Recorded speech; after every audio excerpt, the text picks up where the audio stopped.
Si tu dis encore.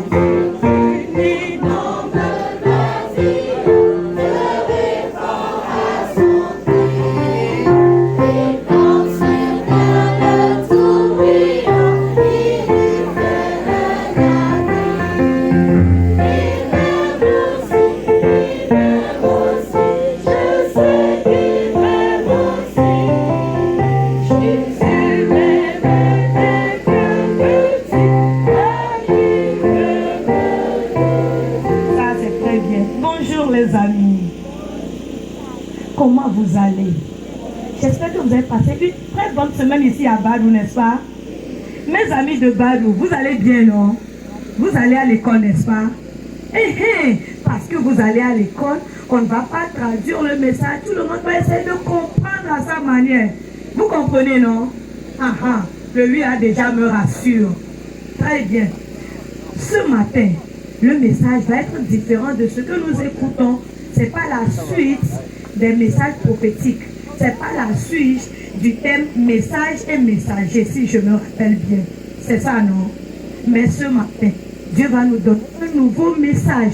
Un message très intéressant qui nous demande de traiter tout le monde avec gentillesse parce que pour nous, Dieu a une valeur. Tout le monde a une valeur aux yeux de Dieu. Et Dieu compte sur nous pour traiter les autres avec gentillesse. C'est pour cela qu'avant de commencer mon histoire, nous allons tous ouvrir notre Bible. Tous ceux qui ont leur Bible, vous allez l'ouvrir et quelqu'un va me lire Proverbe 31, verset 26. Celui qui le trouve bien, vite. Proverbe 31, verset 26. Genèse, de Lévitique. Ok. Proverbe 31, verset 26. Elle ouvre la bouche avec sagesse et des instructions aimables sont sur sa langue. Merci beaucoup. Maintenant, tous ceux qui ont leur Bible, nous allons ensemble lire Proverbe 31, verset 26. Tout le monde va lire dans sa Bible. Allons-y. Elle ouvre la bouche avec sagesse et des instructions aimables sont sur sa langue. Amen. Parole du Seigneur. Vous savez, Dieu veut nous donner l'histoire d'une petite fille qui s'appelait Alma Bakay. Mais nous allons garder le petit nom, Alma. À la fin de l'histoire, je vais vous demander de me résumer ce que j'ai dit. Alors, si quelqu'un ne me suit pas, c'est son problème. Mais tout le monde va me dire au moins le message que moi j'ai dit ce matin. Alma est une petite fille très timide. Qui est timide ici? Est-ce que moi aussi je suis timide? Toi tu es timide. Et comme elle était timide,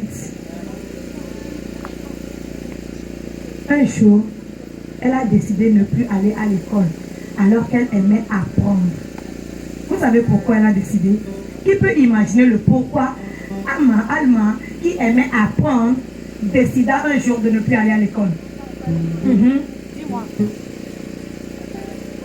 Peut-être qu'elle travaillait bien et que quand elle travaille bien, les gens la distinguaient des autres gens qui ne travaillent pas bien. Comme toi, et puis Ses parents n'avaient pas de moyens.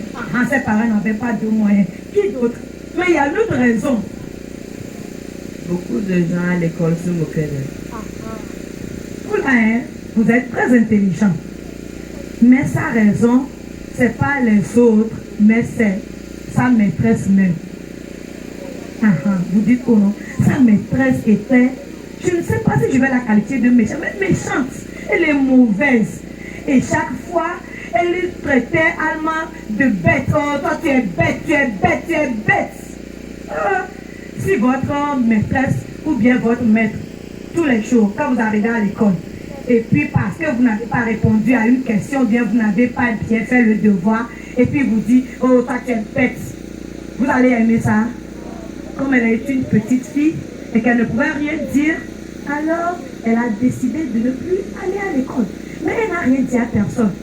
Ce qui l'a rendue très très très furieuse jusqu'à ce qu'elle décida de ne plus aller, c'est qu'un jour, alors que l'enseignante lui avait demandé d'épeler un mot. Vous savez comment on épelle un mot? Par exemple, je vais faire un exemple. Si je dis peut me appeler le mot paix? Paix. Paix s'écrit P-A-I-X. Ils ont compris, les grands rient parce qu'eux-mêmes ils savent ce que ça veut dire. Vous voyez, non? C'est comme ça, vous devez épeler les lettres. Quand on dit paix, par exemple, on dit P-A-I. Et pour les petits, on va dire port. Ah, c'est ça, non? Ah, c'est ça qu'on apprend en CP1. Et elle a demandé à Alma d'épeler un mot. Parce que Alma ne peut pas épeler le mot. La maîtresse était furieuse aussi. Et bien, elle dit, toi, tu es très bête, tu es stupide. Tu sais ce que tu vas faire? Tu vas essayer de me faire un chapeau d'âne. Et c'est ça là, je vais porter sur ta tête. Pourquoi tu es si bête comme ça? Elle est tombée malade en même temps. Et durant sa maladie, elle déprimait. Et dans son sommeil, elle criait bête, bête, bête, bête. C'est bon ça? Et par la grâce de Dieu, sa santé allait mieux. Et quand elle était guérie, et qu'on lui avait demandé de retourner à l'école, elle avait dit non, je pouvais rester à la maison, aider maman, et puis aider ma petite soeur, parce qu'elle avait une petite soeur, tout comme vous ici. Et sa maman ne comprenait rien. Comme on l'obligeait, finalement, elle a donné la raison pour laquelle elle ne veut plus aller à l'école. La maman était bouleversée. Mais voilà que la grand-mère arrive avec une bonne nouvelle. Oh Alma, t'inquiète pas. On a remplacé ta maîtresse. On l'a changée, on l'a remplacée avec une fille très gentille. Et Alma était contente. Elle dit, ah, je vais aller à l'école. Même si je retournais, que cette maîtresse-là aussi était mauvaise, ça ne fait rien, mais je vais aller. À sa grande surprise, lorsqu'elle a rencontré Mademoiselle Gould, tout a changé. Tout a changé. Mademoiselle Gould a appris à Alma à lire. Et elle a traité d'intelligence. Oh, tu es très intelligente. Oh, tu sais faire ceci. Oh, tu sais faire ceci. Et comme ça, Alma a commencé par lire. Et quand elle a commencé par lire, elle a commencé par lire des études bibliques, des textes bibliques. Devenue adulte, elle enseignait des études bibliques à ses élèves aux États-Unis. Où on l'invitait dans les écoles à enseigner même aux enseignants chrétiens. Ça, parce que quelqu'un a cru en elle. Ça, parce que quelqu'un l'a traité avec amour. Et c'est ce que Dieu veut de nous. Cette histoire ou bien ce message a deux objectifs. Le premier, n'allons pas parce que nous sommes grands, nous sommes riches, ou bien par rapport à notre position, traiter mal les autres. Est-ce que vous traitez mal les autres ici? Ceux qui sont venus de Lomé, vous traitez mal ceux qui sont à Padou? Le Seigneur ne veut pas ça de vous, hein? Nous devons traiter les gens avec amour. Et la deuxième leçon, c'est que Dieu, parce qu'il est amour, parce qu'il est gentil, parce qu'il est compatissant, il place des personnes spéciales à nos côtés dans nos vies pour nous aider à devenir de bons enfants, de bons élèves et de bons chrétiens. Est-ce que vous avez aimé le message? Qu'est-ce que Dieu voudrait nous dire par rapport à ce message? Si vous avez bien écouté le message, dites-moi, qu'est-ce que Dieu attend de nous en tant qu'enfants de Dieu? Qu'est-ce que Dieu attend de nous? Oui. Dieu veut que nous aimions nos prochains. Merci. Qui d'autre? Dieu veut que nous soyons gentils envers les autres. Merci. Que nous soyons gentils. Dieu veut que nous aidons les autres. Merci. Dieu veut que nous ayons confiance en vous. Oui. Dieu veut que nous n'abusons pas de notre pouvoir. Merci les uns les autres pour tout ce que vous avez. C'est ce que Dieu attend de nous. Alors que l'Éternel nous bénisse, alors que nous allons méditer sur cette histoire, ce message au cours de ce sabbat, n'oublions pas, nous devons être gentils.